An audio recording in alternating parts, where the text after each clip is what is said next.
Assalamualaikum warahmatullahi wabarakatuh. Perkenalkan, nama saya Widya, saya dari kelas manajemen D.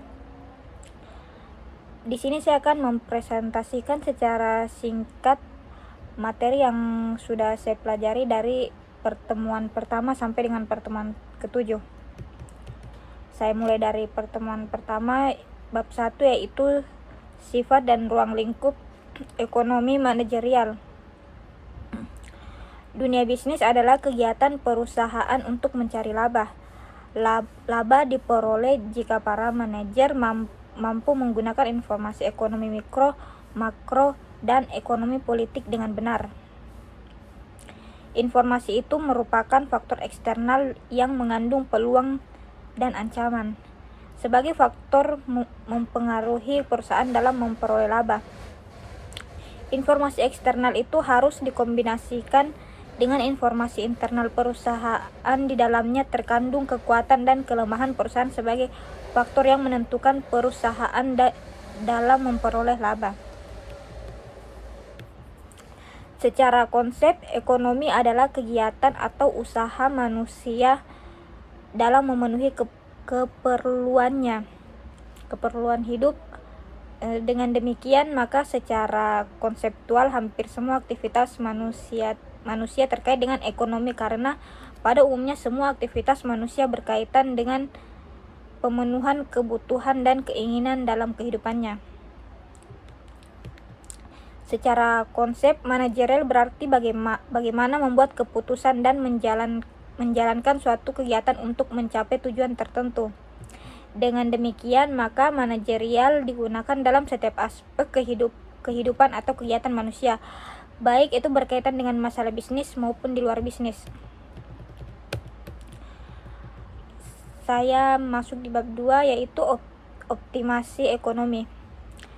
Teknik optimasi dengan model ekonomi tidak terpisahkan serta saling memerlukan dan melakukan kontrol apakah tujuan dengan fungsi matematik yang ingin dioptimalkan nilainya berdasarkan faktor-faktor yang memengaruhi itu secara ekonomi, apakah fungsi telah tersusun dengan benar secara ekonomi. Fungsi teknik optimasi adalah hasil dari fungsi atau model ekonomi, yang mana harus dicari kebenaran teorinya secara ekonomi.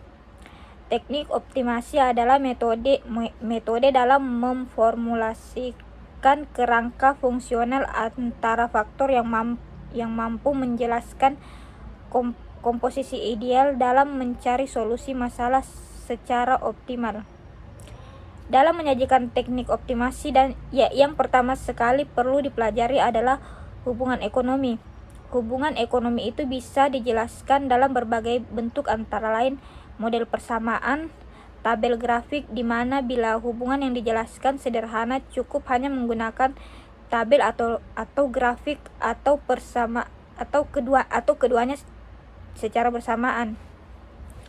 Namun bila hubungan variabel lebih kompleks, dapat digunakan model persamaan matematis untuk menjelaskan hubungan ekonominya. Saya lanjut di bab 3, yaitu fungsi permintaan, penawaran, dan ekuilibrium harga.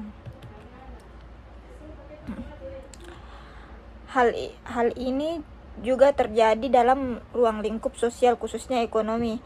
Banyak keputusan terkait ekonomi seperti siapa yang memproduksi barang, apa yang diproduksi, siapa yang mengkonsumsi barang, dan lain-lain sebagainya.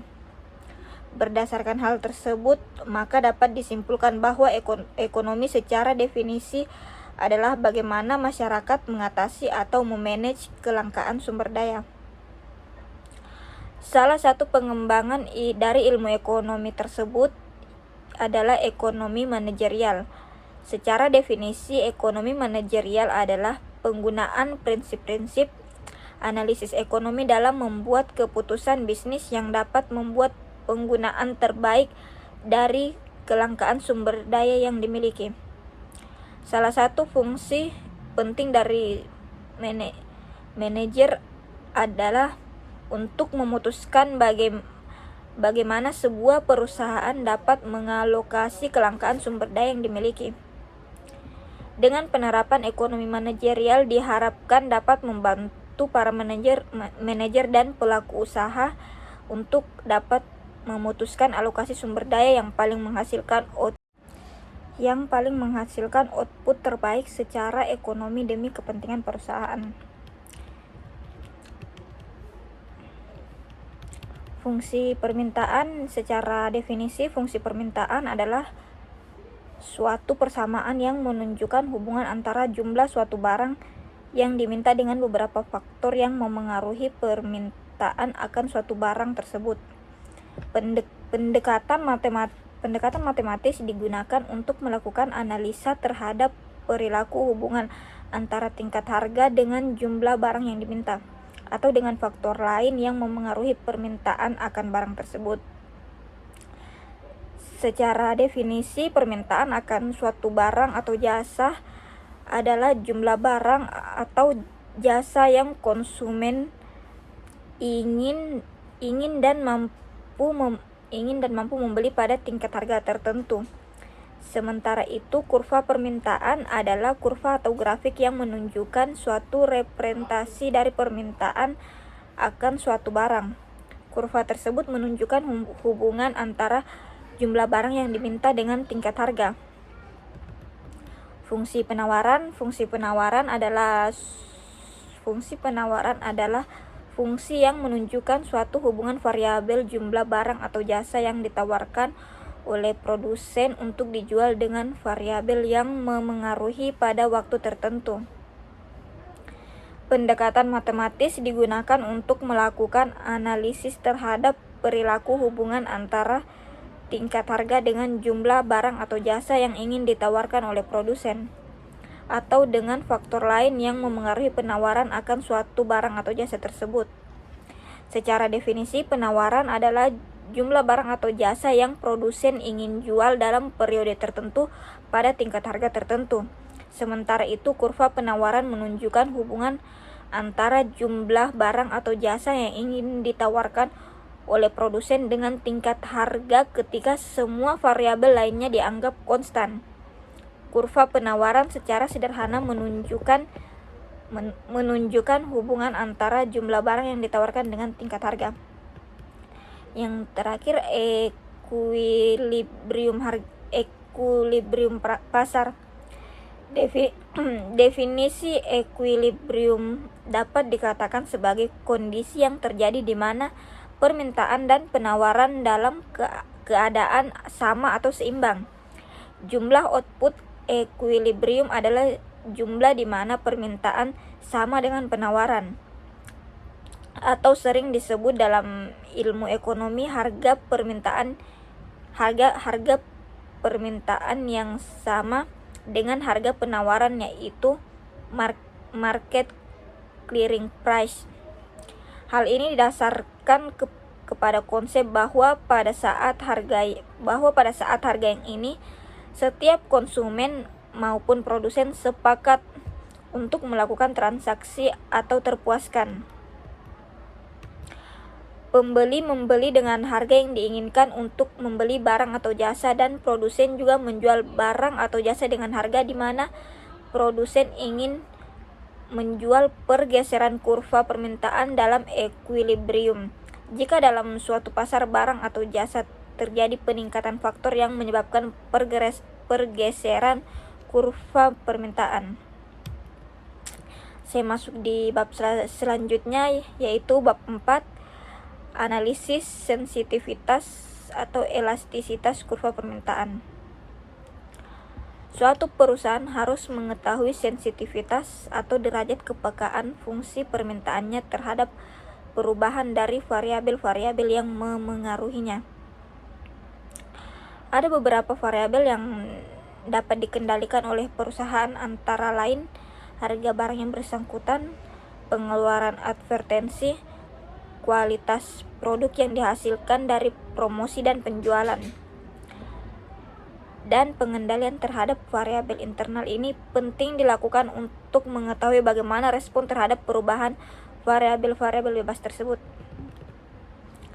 Selain itu, variabel-variabel yang berada di luar kendali perusahaan, misalnya pendapatan konsumen, harga barang perusahaan saingan, maksudnya harga barang yang sejenis. Perusahaan juga perlu mengetahui bagaimana permintaan terhadap barang-barang yang dihasilkan oleh perusahaan itu dipengaruhi oleh perusahaan variabel tersebut, sehingga manajer perusahaan dapat tanggap dan menyesuaikan terhadap lingkungan perusahaan. Saya masuk di bab selanjutnya, yaitu bab 5, penaksiran fungsi permintaan. Survei statistik tentang perilaku konsumen jarang mengumpulkan informasi yang spesifik untuk setiap unit sampel.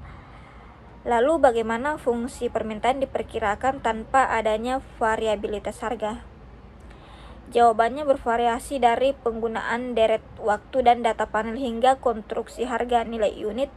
Memang realitas statistik ini adalah konsekuensi dari teka-teki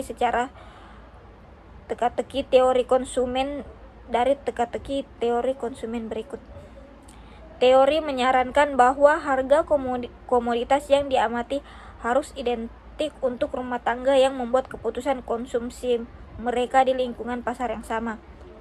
Tetapi estimasi ekonometrik fungsi permintaan konsumen memerlukan variabilitas harga yang signifikan yang tampaknya pendekatan dualitas untuk estimasi mereka tidak layak. Aspek lain yang tidak memuaskan dari pendekatan tradisional untuk estimasi fungsi permintaan terdiri dari tidak adanya penggunaan informasi primal apapun yang diwakili oleh kondisi yang diperlukan orde pertama untuk memaksimalkan utilitas. Dengan munculnya bentuk-bentuk fungsional yang fleksibel seperti almost ideal demand system dari Deaton dan Muehlbauer, hubungan utama menyumbangkan informasi independen yang hanya ada dalam keadaan laten. Oleh karena itu, penduga yang efisien dari fungsi permintaan memerlukan pemanfaatan sistem lengkap hubungan primal dan ganda. Meskipun sangat penting bagi manajer untuk memiliki perkiraan yang cukup akurat tentang fungsi permintaan untuk produk mereka sendiri dan lainnya, ini tidak berarti bahwa selalu mudah untuk mendapatkan perkiraan semacam itu. Salah satu masalah yang muncul dalam memperkirakan kurva permintaan harus dikenali sejak awal. Estimasi sistem permintaan di mana persamaan permintaan memenuhi semua batasan teori permintaan neoklasik telah lama dianggap sebagai kemenangan ekonometrik terapan, karena persamaan yang dihasilkan menghormati batasan anggaran dan konsisten dengan mendasarinya biasanya ordinal. Teknik statistik, terutama analisis regresi, menyediakan cara yang paling kuat untuk memperkirakan fungsi permintaan. Teknik regresi memang memiliki berbagai keterbatasan, yaitu yang pertama, mereka membutuhkan banyak data agar bisa dilakukan. Yang kedua, mereka membutuhkan komputasi dalam jumlah besar. Dan yang terakhir, mereka mengalami sejumlah masalah teknis. Terlepas dari keterbatasan ini, teknik regresi telah menjadi metode estimasi permintaan yang paling populer karena ketersediaan luas PC, desktop, dan paket perangkat lunak yang kuat telah membuat setidaknya dua masalah pertama mudah diatasi. Pengumpulan data, ada dua jenis data utama yang dapat dikumpulkan perusahaan. Data yang pertama data time series dan yang kedua data cross section. Ada banyak sumber data yang tersedia, tetapi secara umum berikut ini adalah yang paling penting dalam estimasi permintaan dan memang di sebagian besar ekonomi manajerial. Yang pertama, catatan perusahaan, yaitu Departemen Penjualan, Pemasaran, dan Akuntansi mencatat banyak variabel penting yang menarik. Data semacam itu biasanya mutakhir. Yang kedua, badan komersial dan swasta, ini termasuk firma konsultan, firma riset pasar dan bank. Selain itu, perusahaan mungkin ingin menugaskan salah satu dari lembaga ini untuk melakukan studi tertentu, tetapi harus mempertimbangkan biaya yang terlibat dibandingkan dengan menggunakan data yang tersedia secara bebas. Dan yang terakhir, yang ketiga, sumber resmi. Ini termasuk departemen dan badan pemerintah serta badan internasional seperti UE, OECD, WTO, dan berbagai badan PBB. Data semacam itu cenderung lebih bersifat makroekonomi, meski ada juga banyak kajian industri. Saya masuk di bab berikutnya, yaitu bab 6, analisis perilaku konsumen. Perilaku konsumen merupakan kegiatan yang perlu diperhatikan perusahaan ketika ingin mengembangkan bisnis. Itu pasti. Hal ini disebabkan karena perilaku konsumen akan memengaruhi strategi perusahaan dalam menjangkau konsumen dan melakukan produksi. Perilaku konsumen berkaitan dengan proses keputusan pembelian sebuah produk, baik barang maupun jasa dari sebuah perusahaan. Perilaku konsumen biasanya mengacu pada perilaku yang ditunjukkan oleh konsumen ketika konsumen membeli atau mengkonsumsi produk dari suatu perusahaan. Perilaku konsumen juga merupakan dasar dari konsumen untuk melakukan keputusan pembelian, apakah membeli barang tersebut atau tidak, karena dipengaruhi oleh banyak faktor. Dalam keputusan pembelian, konsumen akan mempertimbangkan harga, kualitas, manfaat, serta fungsi kegunaan dari produk tersebut. Selain untuk melakukan pencarian produk, perilaku konsumen juga melibatkan kegiatan untuk mengevaluasi produk yang telah digunakan oleh konsumen yang menunjukkan kepuasan atau ketidakpuasan terhadap produk tersebut. Dalam riset pemasaran, salah satu yang digunakan untuk mengetahui keinginan pelanggan adalah dengan melakukan riset tentang perilaku konsumen. Dengan riset perilaku konsumen, para manajer memahami bagaimana seseorang melakukan perusahaan pembelian. Dari hasil riset pemasaran, maka perusahaan juga akan mengetahui apa, kapan, di mana, bagaimana, dan mengapa konsumsi terhadap produk terjadi. Sehingga kegiatan ini akan membantu bagian pemasaran untuk memuaskan konsumen. Untuk menyadari kepuasan atau tidak kepuasan konsumen, maka perlu memahami bagaimana perilaku konsumen. Untuk memahami konsumen, maka pemasaran perlu memahami apa yang konsumen pikirkan, konsumen rasakan, serta maka pemasaran perlu dan perilaku konsumen menurut Kotler dalam Sitorus adalah studi tentang perilaku individu, kelompok maupun organisasi dalam memilih, menyeleksi, membeli atau menggunakan barang, jasa, ide, gagasan atau pengalaman untuk memuaskan kebutuhan dan keinginannya. Saya masuk di bab 7, yaitu bab terakhir, fungsi produksi. Di bab 7 ini saya akan menjelaskan secara singkat tentang fungsi produksi.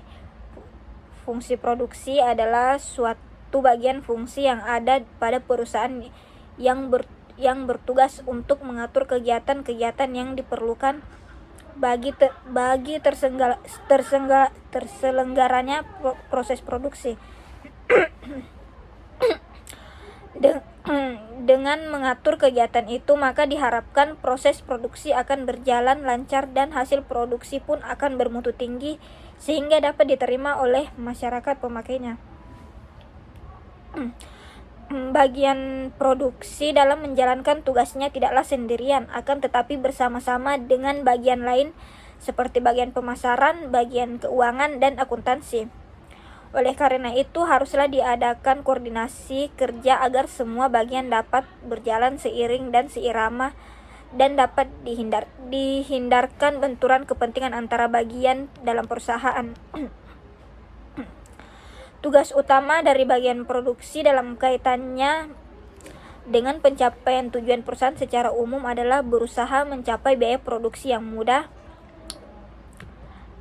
rendah, mutu produk yang tinggi, tanggapan yang cepat atas permintaan, dan fleksibilitas untuk membuat berbagai barang yang sesuai dengan selera dan spesifikasi pelanggan. Empat fungsi terpenting dalam fungsi produksi dan operasi, yaitu yang pertama, proses pengolahan merupakan metode atau teknik yang digunakan untuk pengolahan masukan atau inputs. Yang kedua, jasa-jasa penunjang merupakan sarana yang berupa pengorganisasian yang perlu untuk penerapan teknik dan metode yang akan dijalankan sehingga proses pengolahan dapat dilaksanakan secara efektif dan efisien.